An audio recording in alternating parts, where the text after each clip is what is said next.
What's up guys, my name's Brandon and today Apple released macOS Sequoia 15.2 and in this video I'm going to be showing you all of the new features and changes, including some very handy Apple Intelligence features that you'll actually use on your Mac. So first off, Apple Intelligence is now available in localized English in Australia, Canada, New Zealand, South Africa, and United Kingdom. Okay, so now let's get to some of these new features here in macOS Sequoia 15.2, and the first one is ChatGPT integration. Yes, ChatGPT is now built in to macOS. You no longer need the third-party ChatGPT application, although you'll probably still keep it if you had it because you can't do everything with this integration, but let me just demonstrate here. So if you go into your Apple Intelligence and Siri settings and go down to the bottom under extensions, we now have ChatGPT. If you click on that and go into here, you will need to enable this after you update because it is disabled by default. And keep in mind, you do not need an account to use ChatGPT on your Mac. You can sign in,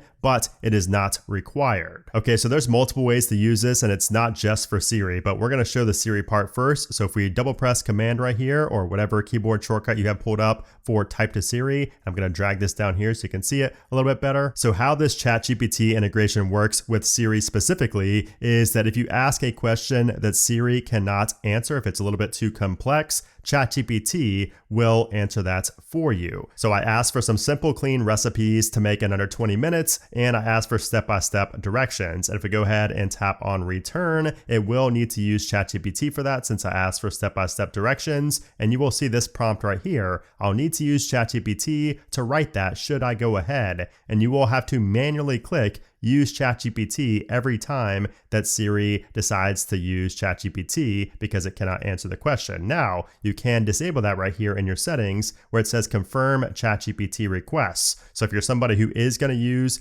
ChatGPT often on your Mac, I would highly recommend turning that off. That way you don't need to confirm the request every single time. So let's go ahead and click on use ChatGPT and you will see it says working with ChatGPT with a nice little animation there, and then will give us the response right here. So there we go. It shows our recipes, chicken Caesar salad wrap, and so on. So you can see all of them along with these step-by-step instructions. Clearly something that Siri would never be able to give us. Now you can also copy from right here. And also something I've noticed is that sometimes Siri will answer things that I didn't realize it could answer. So if I ask that same thing without asking for step-by-step directions, let me go ahead and turn on confirm again. So if we go ahead and hit return right here without asking for directions, you'll notice that Siri will actually give us the response, which is pretty interesting. Now, with that being said, you can force ChatGPT. So if we type out ChatGPT first and then paste exactly the same thing, it will force us to use ChatGPT. So you can see there it says working with ChatGPT. So if you ever want to force a query to go to ChatGPT instead of Siri, all you have to do is just put ChatGPT in front of it. Now keep in mind, I am typing this out and type to Siri, but this does also work if you're using voice to Siri. And another example of that is ChatGPT, what's 2 plus 2? Something that clearly Siri can answer, but if you put ChatGPT before it, it will give you the answer from ChatGPT, and that is signified down here in the bottom left. But it gets even better because you could also have ChatGPT look at your screen. So you could ask it to look at my screen, and then it will take a screenshot, and it will be able to see what's on your screen and answer a question that you might have asked related to what's on your screen. But like I mentioned earlier, Siri is not the only place where you can take advantage of the ChatGPT integration because it's now built in to the writing tools. So you know how in macOS Sequoia 15.1 we had these writing tools. If you go into notes and click on this right here, we have our writing tools, or of course you'd always select the text,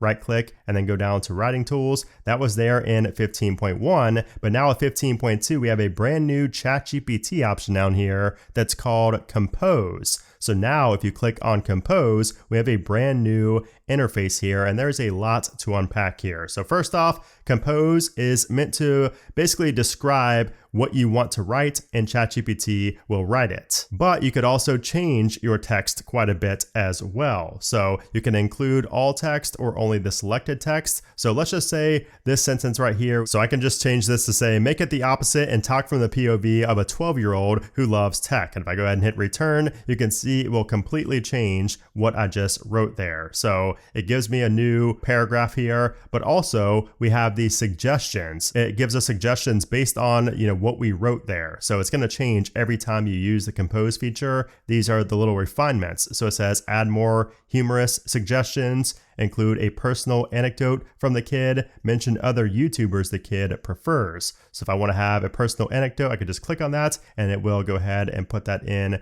to here and do it for me, or I can press enter. And if you don't like any of those suggestions, you can just refine it up here and start typing in something else that you would like to see changed with this text. You also have your back and forward arrows to go back and revert the changes or go back to a change from beforehand. And then also we have this right here, which will rewrite everything completely. And that just basically gives it another go at your original prompt. Now, you could also type something from scratch or, have something written from scratch. So if we empty this and go into compose right here. So my prompt is to write a poem on what Steve Jobs would think about Apple today. And I wanted to sign off as Steve J 2024. So if we go ahead and put that in to our compose dialog box there, our text box, you will see it will write us a poem right here. So this is nothing groundbreaking. Obviously, you've been able to do this with ChatGPT for a while, but you don't get this interface right here. And you also don't get access to this inside of any application where you can access writing tools. So I really like these suggestions, by the way. They are very good and very relevant every single time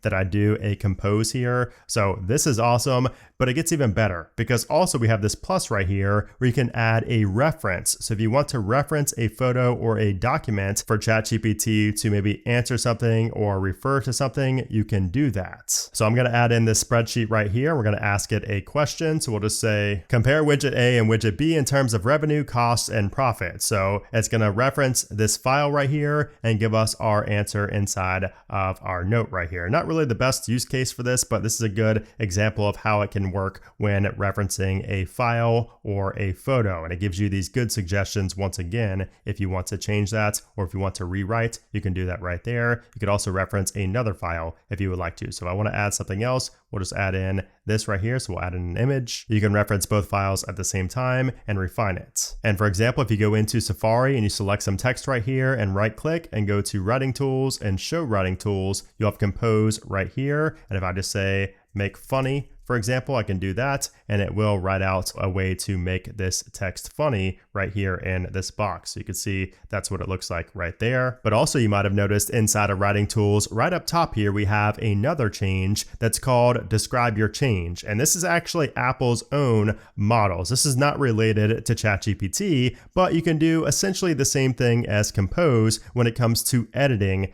text. So compose is really best used for generating text based on a prompt, but this describe your change up top is more so meant to change the tone of text that's already written. Kind of like the friendly, professional, concise, you can do that up here. So if I just say, to do the opposite of what I have selected, it will basically just tell me the opposite of this and it will replace that. So you can see what that looks like there. And of course, inside of the notes application, that's the same way. So we go up here and we go into our writing tools and go to describe your change. So if I say write this in a mean tone, it will rewrite that text in a more mean tone. So it says in a pathetic little coastal village and so on. So you can see kind of how that works. And once again, I just find that to be really good for changing up the tone if I'm looking for something a little bit more specific than friendly, professional, or concise. And by the way, if you're wondering about these advanced capabilities right here where it says daily limit, keep in mind that even if this ends up saying over limit, if you go over the advanced capabilities limit, you can still use ChatGPT. So it's only going to switch you over to the more basic version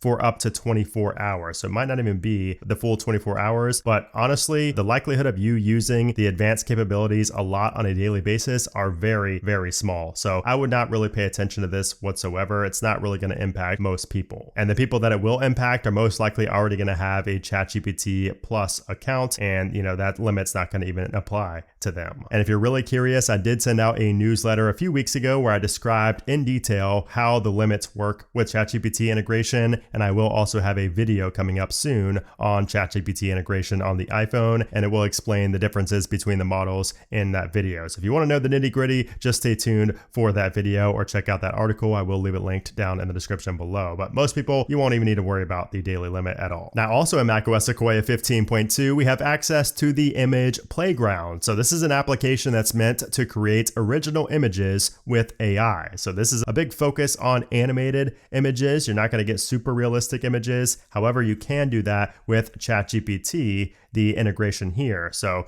I'll go back to this for a second. So if I type in, make a realistic image of a black cat on Halloween, and I put that in, it will use DALL-E and ChatGPT to come up with a more realistic image. So that was not super realistic, but you get the point. The image playground images are a lot more animated, and that's kind of the point. So you can see these are all ones that I've already previously created, but if you want to create a new one, you just click on the plus right here. You will get this new splash screen telling you about it. So let's go ahead to continue. And this works the same as on the iPhone. So it will give you some suggestions down here for people and environments, but you could also choose a person. So if you go right here, it will load up everybody in your camera roll, and you can choose a person to get started. So I'll just choose myself, and it'll pull up different images where you can choose a starting point. So whatever kind of avatar here looks most similar to you, you can select. I think that maybe this one right here looks most similar to me. So we'll go ahead and click on done on that one, and that gives us a starting point. And then from here, you could add in your suggestions. So if you want to be in the mountains, you can select that. If we go over, you can have it be a party. We'll do one more. So let's just do royalty, for example. Or actually, let's do race car driver and royalty. Let's see how this turns out. You can make some really funky looking images with this, but it's pretty cool. You can get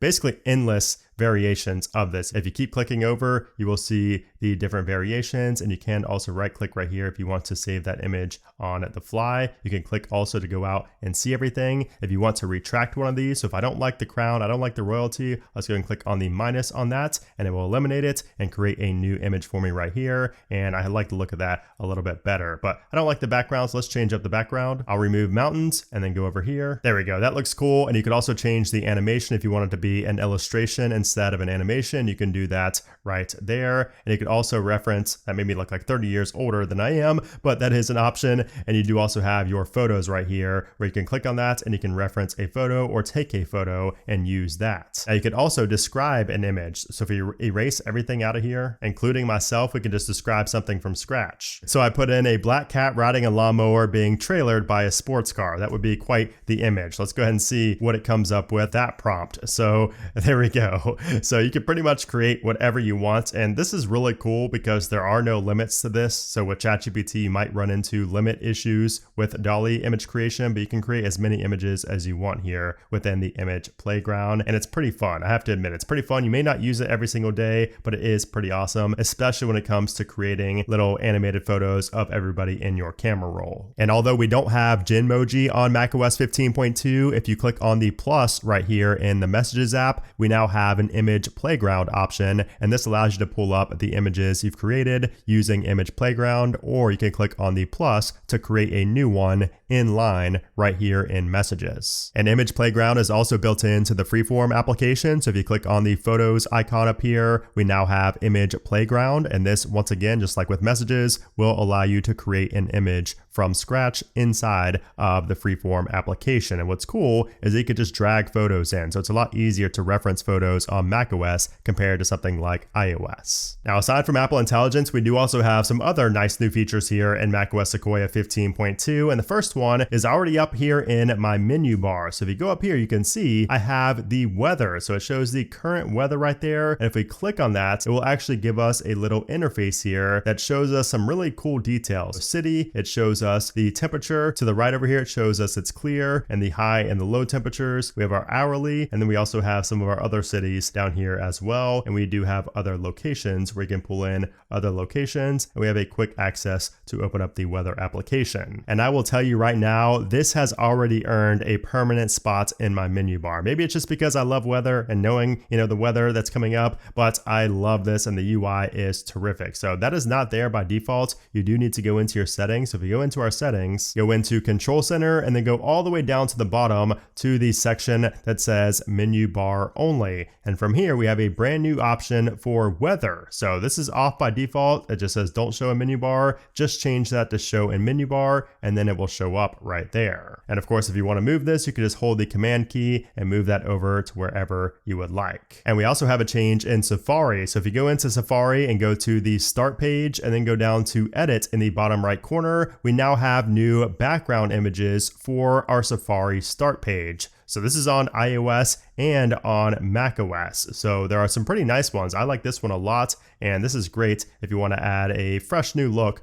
to your start page in Safari. And you can see there are multiple here. You will have to download them when you first install the update. Also in Safari, we now have the option to import and export browsing data. So if maybe you switched over from Google Chrome and you're coming full-time to Safari, you can import all of your browsing data from Chrome using this option right here. And likewise, you could also do it for exporting. If you want to switch to a different browser, you can export all of your browsing data and import it on that other browser. And speaking of wallpapers, we also have new desktop wallpapers. So if you go into your settings and go to wallpaper and then go down to the bottom where it says pictures, we now have the new M4 iMac wallpapers. So these are the default wallpapers that came on the recently released M4 iMac, and you now have access to these on every machine, not just the iMac. There's a really handy new option for mission control. So if you go into your settings and you go down to desktop and dock and go all the way to the bottom, you'll see that we have a brand new toggle for drag windows to top of screen to enter mission control. So if we take my Safari window here and go to the top of the screen and keep pushing up, you can see that you'll now have access to mission control, and you could add this to a different desktop if you would like to. That makes it really convenient and really easy if you're somebody who uses mission control often. And it's also really handy because it does not interfere with window snapping at the top of the screen anymore. And I think that's only because I do have this option disabled to drag windows to menu bar to fill screen. So if I wonder if I had both of these enabled. So if I do that, and you can see, okay, so you do have to go up a little bit further here to access that. So you can have both of those enabled at the same time, and they do two different things. So this, gives you the outline to go into full screen, but if you keep pushing up on your mouse, you can go into mission control right there. macOS Sequoia 15.2 has also revamped AirPlay. So now if you're trying to AirPlay to say an Apple TV, for example, you now get the option to share not only your full screen, like before you had to just share your entire screen. Now you can share only a specific window or app, or you can select extended display. And this will come in handy if you only want to share a specific window or app when you are AirPlaying. That way you don't potentially embarrass yourself with something else that might pop up. In the podcast application, we have a new section over here for categories, just like we do on iOS and iPadOS. So in here, you get your different categories for your podcasts, and you can go into these. So for example, if we go into technology, it will show us the technology podcast right here that I'm subscribed to, and also the top shows in that category. So it shows my shows right here, these two, and then also shows the top shows in that category, like the All In, Lex Friedman podcast, all of those, along with all these other options down here. And you could also add favorite categories. So you can see this one is already favorited, but you can favorite that right there. And then right here with these three dots, you have the option to undo that favorite. You can manage your favorite categories, you can share it, and of course you can report a concern. And if you go into edit, this is the interface that you get for managing your categories. If you want to add something as a favorite or take it out, you have the option to right there. And you could also access that on the main categories page right here. This manage text will take you to that same section. And I think this is great for discovery because it's really hard to discover new podcasts. And I think this will kind of open the doors a little bit to maybe people finding out more about podcasts they might like. Now we also have the same Find My feature that you see in iOS and iPadOS 18.2. So if you go to one of your items or your AirTags and you click on the eye, if you scroll down, we have the new Lost AirTag section where you can show your contact info. But the new feature here is share item location. So if you click on that, it will get this pop-up right here. And if you go to continue, this will allow you to get a link that you can share with a trusted party or an airline. airlines. So Apple is actually partnering with more than 15 airlines, and they're going to be able to find your lost luggage easier because they'll be able to see your AirTag in real time on a map inside of Safari when they use this link right here. And if you go into show contact info, this screen right here is new as well, and this interface is slightly tweaked, but the feature itself is not new. And also you can now use iPhone mirroring while using your iPhone as a hotspot for your Mac. So if your iPhone is providing Wi-Fi for your Mac, you can now use iPhone mirroring. Before you could not. And in the TV and music applications, we now have the ability to use natural language to search for something that we're looking for. So for example, I typed in Harrison Ford 1990s films, and it will show me some of those films from the 90s that star Harrison Ford. And over here for music, if I type in something like chill 90s music, it will show me music right up top here that are from that specific year that I specified. In the stocks application, you can now see pre-market pricing. If you're an Apple News Plus subscriber and you go to the puzzles section, you have a new Sudoku game right here. So if you like playing that, you now have the ability to if you are a subscriber. And if we take a look at the Safari 18.2 release notes, you can see we have several new features in here. So a lot of these are going to apply mostly to developers. So things like new CSS features, we have new JavaScript features, we have new forms that are supported. But something else interesting down here is underneath of media. So we now have support for viewing spatial photos in Safari and Vision OS. There's also added support for spatial video as a developer preview in Safari and Vision OS. And then we also have some other things related to images right here, and also added support for allowing websites to override the system default accessibility caption styling. We also have some really interesting security features here. So it says added a warning when connecting to a website over an insecure connection, and right below that it says added support for automatic fallback to HTTP if an HTTPS connection or request fails. And also it says changed to prefer HTTPS navigations by default. And then as far as the security updates go, we do have quite a few security patches with macOS Sequoia 15.2, as you can see from the list right here. Now thankfully none of these were being actively exploited, but of course it's always a good idea to update your Mac just so you are as secure as possible. So that is macOS Sequoia 15.2. It includes more new Apple Intelligence features, including the ChatGPT integration. We have the new weather widget and other new features. So I hope you guys enjoyed this video as always. If you did and you want to see more macOS videos, be sure to subscribe to the channel. And if you enjoyed this one, give it a thumbs up. But anyways, guys, thanks for watching and I'll see you soon.